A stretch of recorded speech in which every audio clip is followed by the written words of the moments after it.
কার বন্দনা গাই গো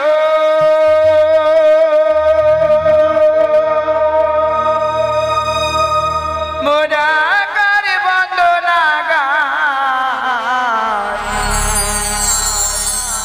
শিবী নন্দিনী পাতাবতী তার বন্দনা গাই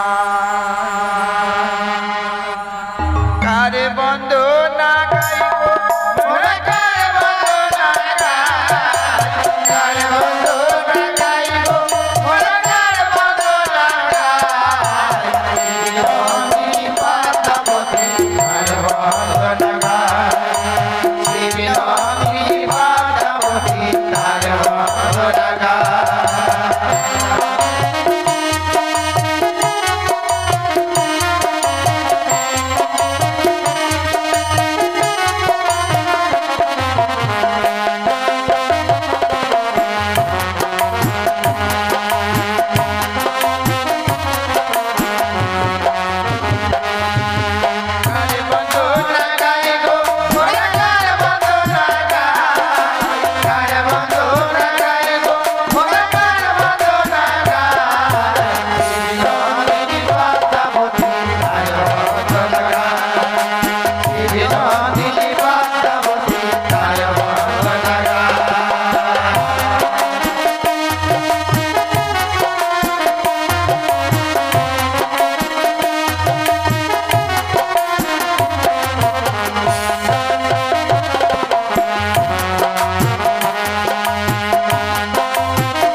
গেলি শুধু আঘাত দিলি যন্ত্রণা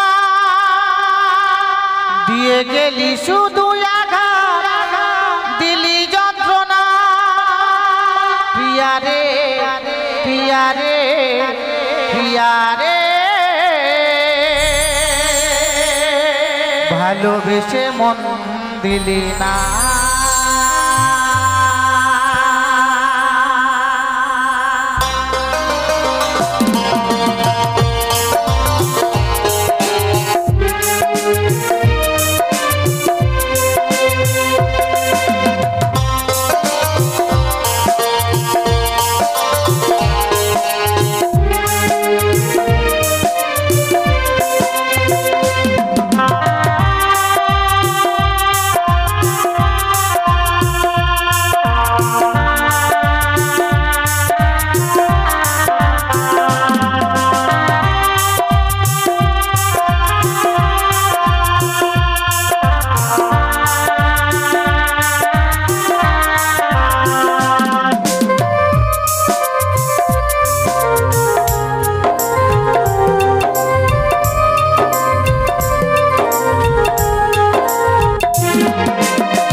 গেলি শুধু আঘাত দিলি যন্ত্রণা দিয়ে গেলি শুধু আঘাত দিলি যন্ত্রণা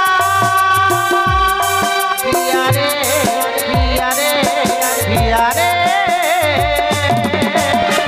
ভালোবেসে মন দিলি না প্রিয়া রে প্রিয়া রে প্রিয়া রে ভালোবেসে মন দিলি না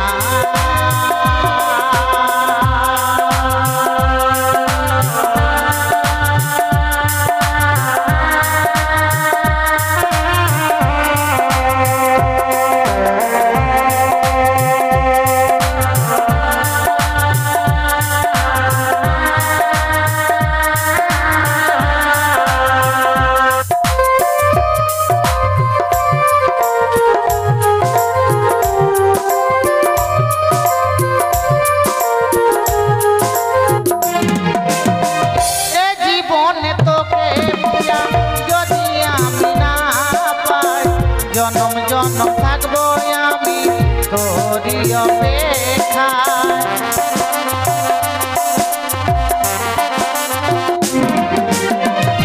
জীবনে তোকে প্রিয়া যদি আমি না পাই জনম জনম থাকবো আমি তোরি অপেক্ষায় কি করে বাঁচি বল তোরে বিনা কি করে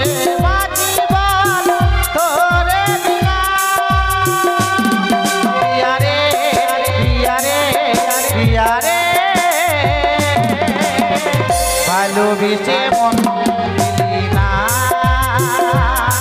প্রিয়া রে প্রিয়া রে প্রিয়া রে ভালোবেসে মন দিলি না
আমারে মোড়া কি করে বাঁচিবার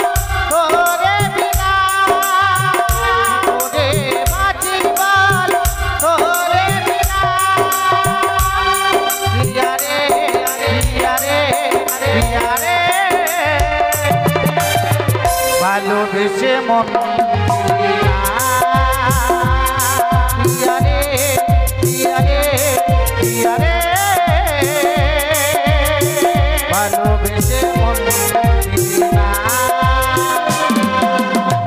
দিয়ে গেলি শুধু একা দিলি যন্ত্রণা দিয়ে গেলি শুধু একা দিলি যন্ত্রণা দিয়া রে দিয়া রে দিয়া রে ভালোবেসে মন দিলি না দিয়া রে দিয়া রে দিয়া রে ভালোবেসে মন দিলি না দিয়া রে দিয়া রে দিয়া রে ভালোবেসে মন দিলি না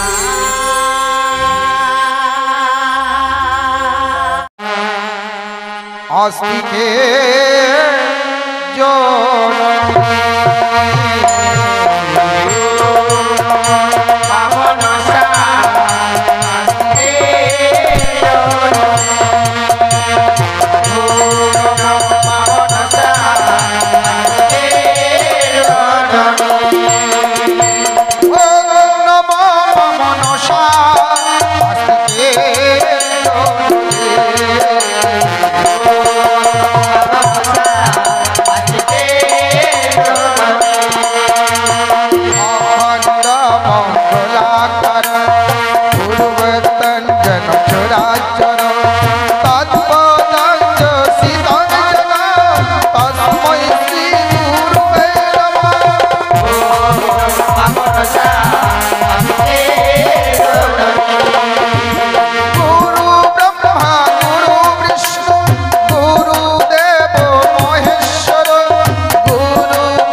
কি করো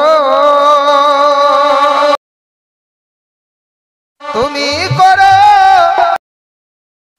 দেবী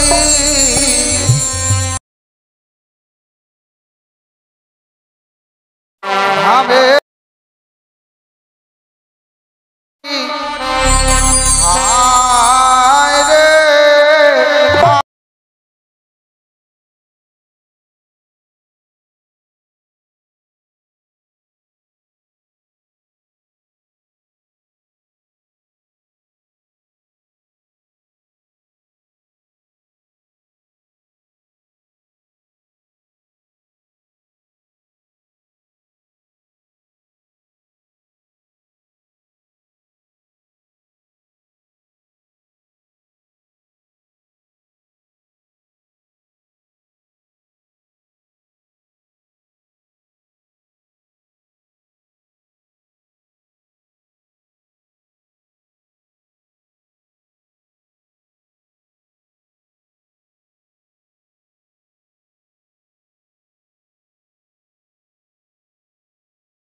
মা মনসার লীলা কীর্তন পিপাসু ভক্তবৃন্দগণ, আজকে আমাদের দ্বিতীয় রজনী। তাই সর্বপ্রথমে গুরুকে স্মরণ করেছি, তারপরে মাতৃ আহ্বান করেছি। এবারে শুরু হচ্ছে গণেশ বন্দনা। গণেশ বন্দনার পরে মায়ের বন্দনা, তারপরেই শুরু হচ্ছে আমাদের অভিনয় পর্বমালা। কারণ আমরা সবাই সনাতন ধর্মই পালন করি, তাই আমরা সবাই জানি, সবাই মানি। আমাদের সনাতনের নীতি রয়েছে, কোনো পুজো করতে গেলে সর্বপ্রথমে গণেশের ঘট স্থাপন করতে হয়। তদ্রূপ মা মনসা গানের সর্বপ্রথম গণেশের বন্দনা গাইতে হয়। তাই শুরু করছি গুরুর নির্দেশে গণেশ বন্দনা। ও হে গজানন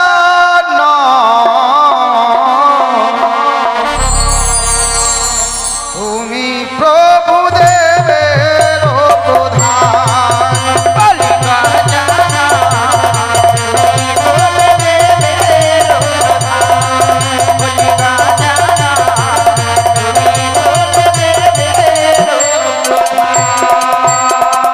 নম নম তব পদে ভক্তি জানাই মন সাধে, তুমি প্রভু বিঘ্ন বিনাশন।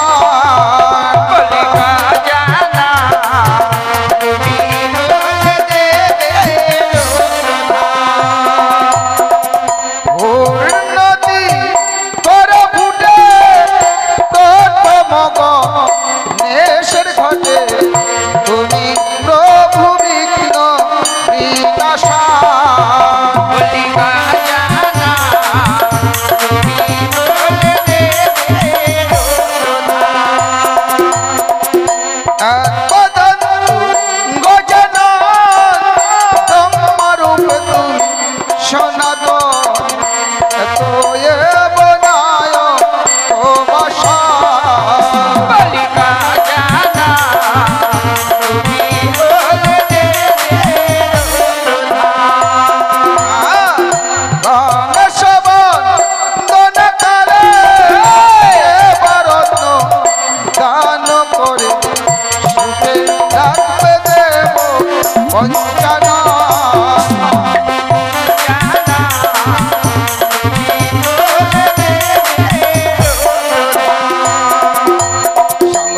বলুন, গণেশ বন্দনাকালে যে রত্ন দান করে সুখে রাখবে দেব পঞ্চানন। তাই গণেশ বন্দনার সময় গণেশ বন্দনা নয়, এই মনসা গানটা সম্পূর্ণ দান বা দক্ষিণার উপরই চলে। তাই গণেশ বন্দনার সময় যদি কোনো নর অথবা নারী করতে পারে দান, সেই ব্যক্তি হবে বড় মা মনসার আসরে ভাগ্যবান। যদি কারো মনে ইচ্ছে হয় মায়ের আসরে এসে কিঞ্চিত পরিমাণে দান বা দক্ষিণা দেবেন, এতে মুক্তি মঙ্গল আপনাদের হবে, আমাদের বাবা কোনো কিছুই নয়। গণেশ বন্দনাকালে যে রত্ন দান করে সুখে রাখবে দেব পঞ্চানন।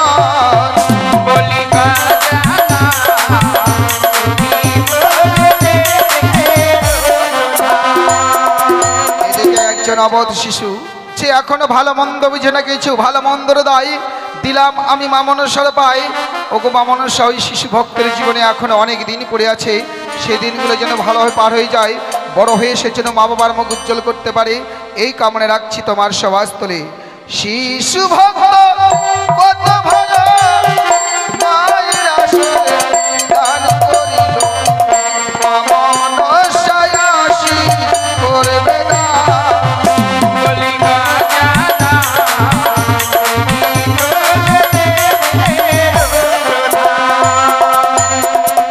সর্বদেবে তুমি রাজা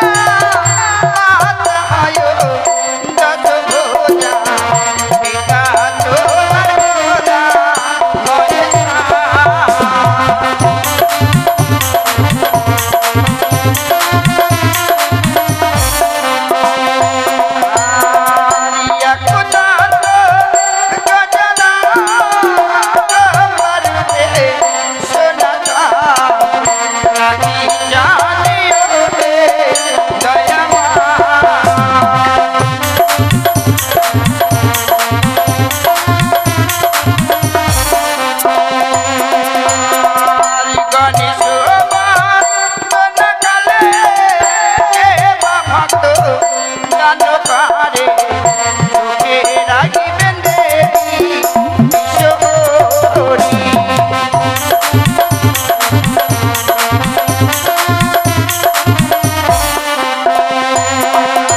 আর যে ব্যক্তি করে না সে হয় গো পুণ্যবান, সুখে রাখিবেন দেব বাঁচানা।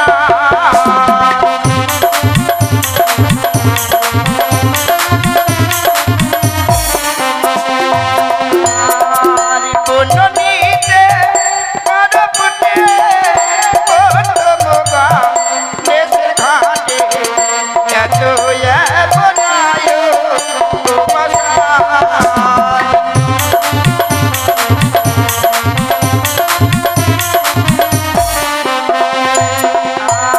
আর এবার দেখুন মায়ের ভক্ত কাজ করে দান কাজ সুখে রাখিবেন দেবী পাতালি।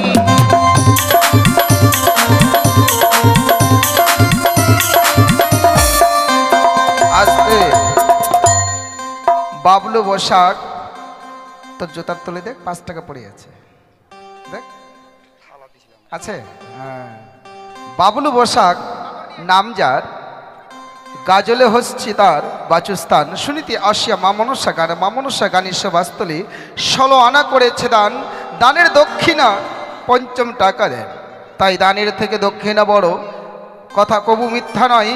তাই ভক্ত এই কথাটাই প্রমাণ করে দিয়ে গেল যে দানের থেকে সত্যই দক্ষিণা বড়।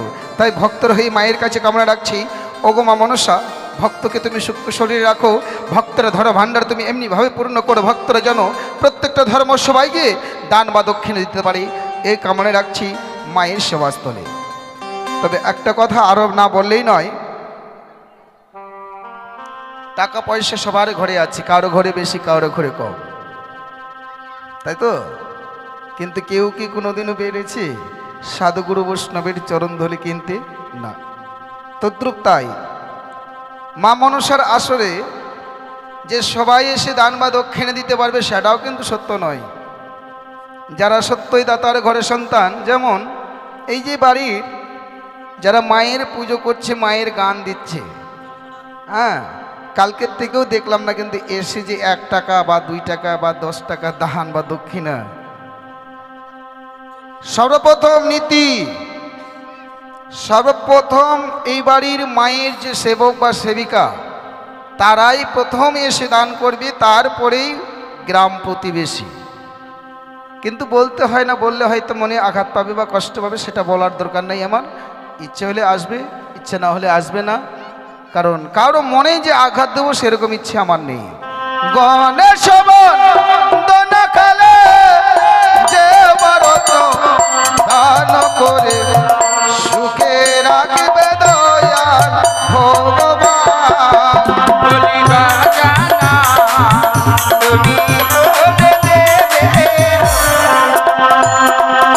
এদিকে আরো কয়েকজনের শিশু ভক্ত মায়ের আসরে এসে করে যাচ্ছে দান।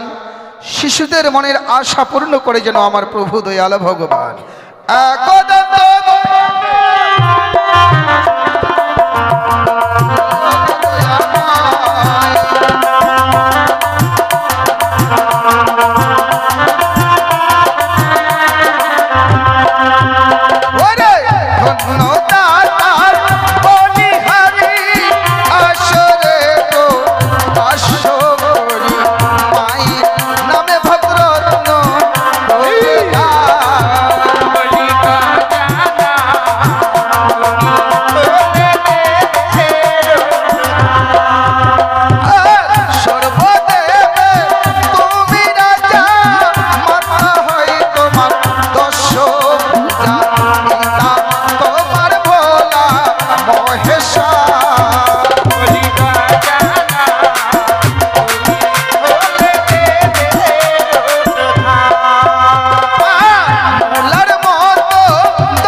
গণেশ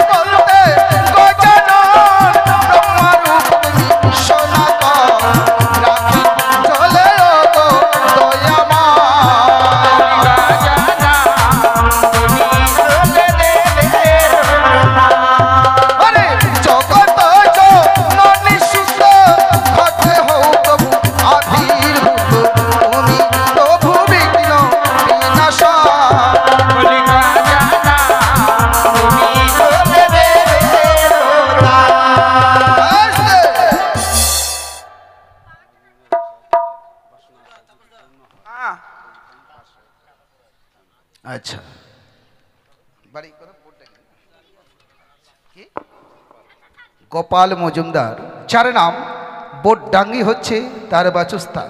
শুনিতে আসিয়া বনের বাড়ি মা মনসা গান, মা মনসা গানের সভাস্থলে মুক্ত হস্তে করেছে 100 টাকা দান। দানকে শুদ্ধ করার জন্য 5 টাকা দক্ষিণা দেন। এদিকে আরেকজন ভক্তিমতী মা, তিনিও মায়ের আসরে মুক্ত হস্তে 10 টাকা করে গেছে দান। আর গোপাল বাবু কি করেছে? মায়ের কাছে আত্মকামনা করেছে যে কি, যে আজকে আমি 100 টাকা দান করে গেলাম, আর দানের সঙ্গে মায়ের কাছে কামনা রাখলাম যে আমার মনের আশা মা মনসা যদি পূর্ণ করে দেন, আগামীতে মা মনসার আসরে 501 টাকা করবে দান। তাই আমার মঙ্গলময়ী মায়ের কাছে কামনা রাখছি, হোক মা মনসা ভক্তদের মনোবাঞ্ছা পূর্ণ করো, যার জন্য তোমার নাম মনসা। তাই যে ভক্ত তোমার আসরে যে মাথা ঠুকেছে, ভক্তরা মনোবাঞ্ছা তুমি পূর্ণ করো, এই কামনা রাখছি তোমার সভাস্থলে। গোপাল বাবুর নাম ধরি আসো রে আসো করি, মায়ের নামে রত্ন করে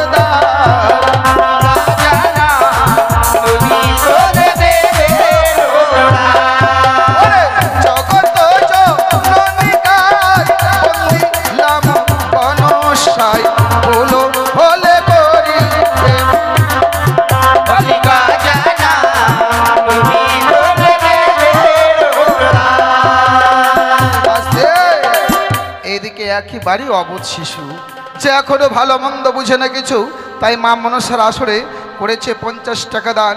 ভক্তের কল্যাণ করে যেন আমার প্রভু দয়াল ভগবান, ভক্ত যেন বড় হয়ে মা বাবার মুখ উজ্জ্বল করতে পারে, সেই জন্য দেশের সেবায় লাগতে পারে, এই কামনা রাখছি মা মনসার সভাস্থলে। মাতৃগণে ফুলের ধ্বনি পুরুষ বলবে হরি হরি, গণেশ বন্দনা করি সমর্পণ।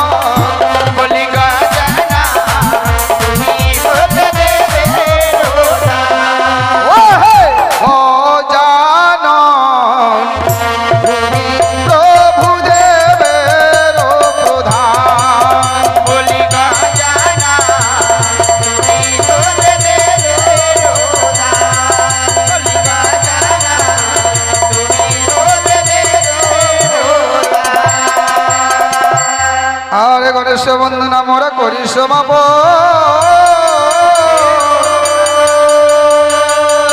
মায়ের বন্ধনা মোরা করবো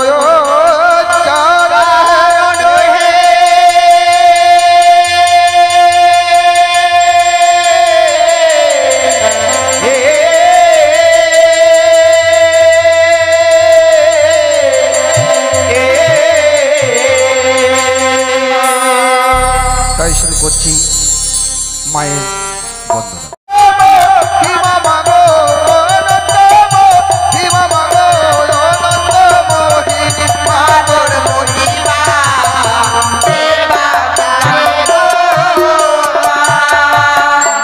নমস্তে মনসা দেবী নমো নারায়ণী মা।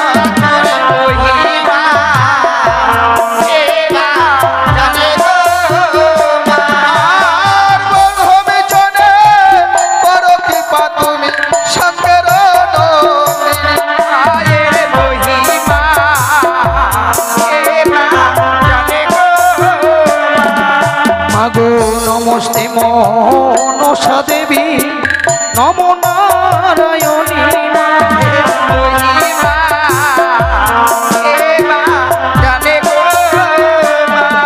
মা গো অধমে জনে করো কৃপা শঙ্কর নন্দিনী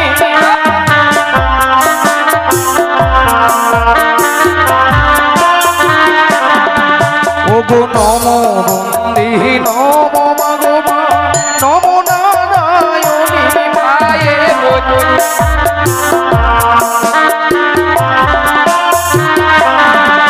একবার মায়ের নামে মামা শিরা দেবে নুলুরি ধনী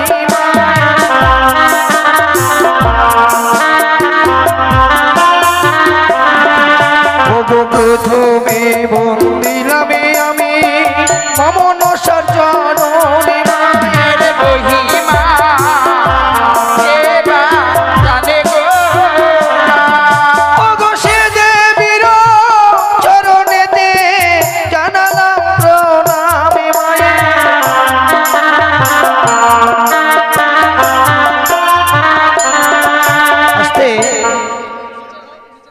মা মনসার বন্দনাকালে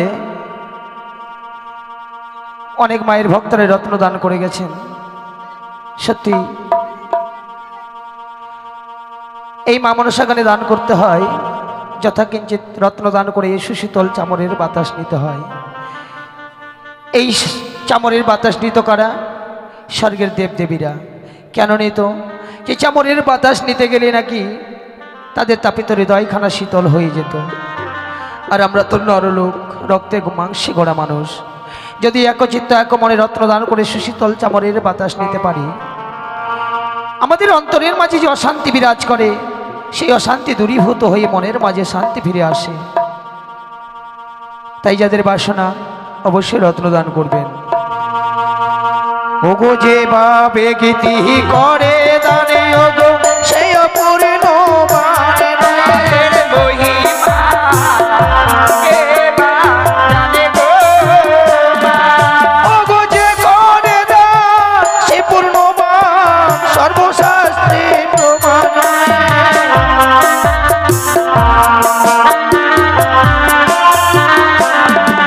ওগো বিষম বাহনে বন্দিলাম দেব পঞ্চাননে মায়ের মহিমা কে বা জানে গো।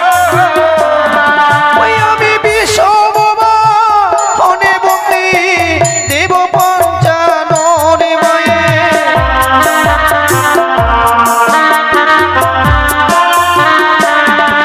আরে নম দেব মনসা দেবী মা, নম নারায়ণী মায়ে।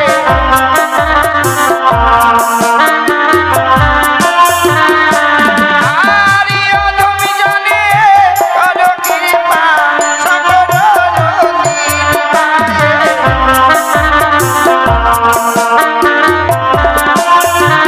আস্তে এদিকে আমার এক কৃষ্ণ ভক্ত বাবা সেই জন্য মায়ের আসলে 10 টাকা করলো দান। সত্যি অনুমানে বুঝলাম সে দাতারই সন্তান, তাই আজ ধর্মসভায় রত্ন করলো দান। ভক্তের এই দান যেন বিফলে না যায়, আমি মা মনসার চরণে পৌঁছে দিয়ে মায়ের কাছে আশা রেখে যাই। মা মনসা যেন ভক্তের মন আশা পূর্ণ করে। রে মায়ের বন্দনা কালে যে বাকারে দান মায়ে।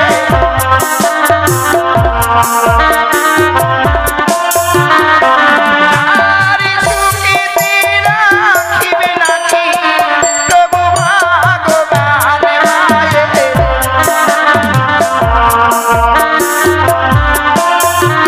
আস্তে আস্তে এই আশার মাঝে শুধু একজনই ভক্ত ছিল গো। সত্যি ধন রত্ন টাকা পয়সা প্রত্যেকেরই ঘরে রয়, কোনো কোনো ভাগ্যবান ভাগ্যবতী ধর্মসভায় দান করতে পারে। শুধু এই মা মনসা গানে নয়, আপনারা যে কোনো ধর্ম অনুষ্ঠানে যাবেন খালি হাতে কেউ যাবেন না। কেন জানেন? আমরা পৃথিবীর মাঝে যে জন্মগ্রহণ করেছি আমরা কিন্তু কেউ জানতাম না যে পৃথিবীর মাঝে জন্মগ্রহণ করব বলে। কিন্তু পৃথিবী ছেড়ে চলে যাব এই কথা কিন্তু কারো অজানা নয়। আমরা সকলেই জানি যে জন্মিলে মরিতে হয়, অমরকে কথা রবে হাই রে নির্চির স্থির কে হয়েছে কবে। জন্মিলেই মরিতে হবে।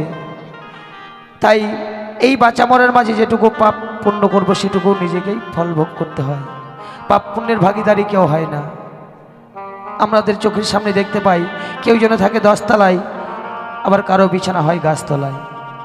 আমরা সময় থাকতে কিছু করি না। কেন জানেন? আমরা শুনেছি যে ঈশ্বর সৃষ্টি জীব, আর জীব শ্রেষ্ঠ হচ্ছে মানব। কিন্তু মা বলুন তো, দুঃখ কষ্ট কার বেশি হয়? মানুষের হয়।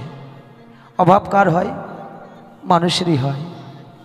সঞ্চয় কারা করে? মানুষই করে। চাকরি কারা করে? মানুষই করে। আজকে খেলাম কালকে কি খাবো তার জন্য গচ্ছিত কারা করে? মানুষই করে। বেঈমানি কারা করে? মানুষই বেঈমানি করে, তাই না? তাহলে শ্রেষ্ঠ হবার হচ্ছে মানব। কি করে হলো আমরা কিন্তু কেউ জানি না। পৃথিবীর মাঝে দেখুন এমন একটি অলস প্রাণী আছে, সে কিন্তু চাকরি করে না। পশু পাখিরা কিন্তু চাকরি করে না, এই মানুষের উপরই ভরসা করে থাকে। তাই পৃথিবীর মাঝে এমন একটি প্রাণী আছে যে অলস, তার মুখের সামনে আহার না গেলে সে আহার করে না। আমরা সকলেই মানি, সকলেই জানি যে জন্ম দিয়েছে বিধাতা আহারও দিয়েছে তার। তাই পৃথিবীর মাঝে অলস প্রাণী হচ্ছে অজগর সাপ। সে কিন্তু চাকরি করে না, সঞ্চয়ও করে না, তার মুখের সামনে আহার গেলে সে আহার করে। কেন জানেন? সেই অজগর সাপ মনে মনে ঠাকুরকে সঁপে দিয়েছে, যোগ ঠাকুর তুমি জন্ম দিয়েছো, তুমি আহারও দেবে। তাই অলস প্রাণীকে যদি ঠাকুর বাঁচিয়ে রাখে, আমাদেরকে কেন রাখবে না? কেন জানেন? আমরা ঠাকুরের প্রতি সম্পূর্ণভাবে নির্ভরশীল নই। আমরা আত্মসমর্পণ করতে পারি না। আমাদের অসুখ করলে চলে যাই নার্সিংহোমে, চলে যাই ভেলুরে, চলে যাই চেন্নাইয়ে, বড় বড় ডাক্তারখানায় চলে যায়। যখন সর্বস্ব টাকা পয়সা শেষ হয়ে যায়, তখন কিন্তু এই মায়ের মন্দিরের সামনে তুলসী তলার মাটিটা খুব পবিত্র হয়ে যায়। তখন আমরা বলি কি, মা আমার তো সব শেষ হয়ে গেল। নয়ন জলে বক্ষ ভাসিয়ে তখন কাঁদি। যখন আমাদের থাকে তখন কিন্তু কাঁদি না। তাই মহাজনরা বলেছে না, যে বাল্যকালে ভজে কৃষ্ণ পাইবারও আসে, যৌবনকালে ভজে কৃষ্ণ আসে বা নাই আসে, আর বৃদ্ধকালে ভজে কৃষ্ণ জীবের তোর আসে। আমরা যখন চলতে পারবো না, সর্বহারা হয়ে যাব, তখন কিন্তু আমরা নির্ভরশীল হই। এই পৃথিবীতে কেউ কারো নয়। বাড়ি আমার, গাড়ি আমার।